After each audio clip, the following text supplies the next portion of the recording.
À votre avis, pourquoi la chapelle Saint-André est-elle devenue le premier village de France?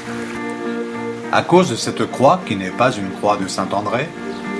De son humour ou de ce flotteur végétal? Le doit-elle au fait de disposer du service public le plus moderne avec des horaires à géométrie variable? Ou bien d'accueillir sur le sol communal la collection la plus fabuleuse de boîtes aux lettres anciennes? Eh bien, rien de tout ça. Le succès de la chapelle Saint-André ne vient pas de ses lettres, mais de son lavoir. Entre lettres et lavoir, il faut souvent choisir. Et la chapelle Saint-André a choisi de mettre les lettres dans son lavoir. Et contrairement aux apparences, c'est très sérieux, cela s'appelle une boîte à lire. C'est original, c'est une boîte à lire qui est destinée à tout le monde. Le but principal, c'est bien sûr de faire partager la lecture. Donc l'idée, c'est de mettre un livre dans la boîte. Alors tout le monde peut emmener un livre, il le dépose dans cette boîte à lire pour le partager avec d'autres lecteurs. Ce livre sera pris, sera gardé, sera remis en place, il y aura un échange de faits, on prend un livre, on en remet un autre. Le but, c'est vraiment partager la lecture, partager ce qu'on a aimé lire. J'ai des échos avec les autres boîtes à lire qui ont été mis dans d'autres villages, dans d'autres villes, pas des villages parce qu'on est vraiment le premier village du livre solidaire, mais dans d'autres villes et ça se passe bien. Les gens sont habitués à voir ces boîtes à lire et donc maintenant ça fonctionne bien, il n'y a pas de problème.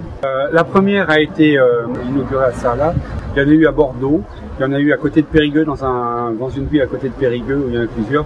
Mais je crois le plus important, je crois que les gens respectent le livre, respectent la culture et je crois que c'est là-dessus, je crois qu'on peut jouer. Et c'est pour ça que ça fonctionne comme ça. Bon, à Bordeaux, c'est une grande ville, hein, on pourrait avoir des dégradations, des choses comme ça. Là, non, ça le fait pas. Je crois que les gens respectent la culture, tout simplement. On va mettre des boîtes à lire dans tous les hameaux du village. C'est le but qu'on a. C'est le projet qu'on a avec Jeannie Siméon, donc, qui est maire de la chapelle Saint-André, et qui m'a soutenu dans cette démarche.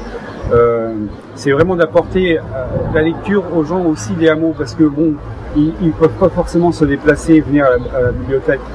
Les gens sauront qu'ici il y a une boîte, ici il y a de la lecture, il y aura toujours des livres dedans. En plus, ce qui est intéressant, c'est qu'on va pouvoir lire aussi dans le lavoir, puisqu'on a l'intention de mettre dans les lavoirs des bancs, un emplacement pour lire.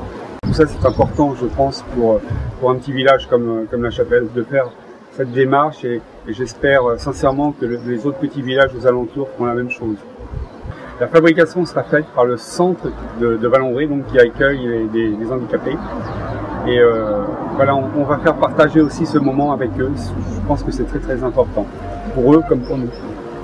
Alors si vous passez par la chapelle Saint-André cet été, cherchez un lavoir. À l'intérieur, il y a une boîte. Et à l'intérieur de la boîte, il y a des livres.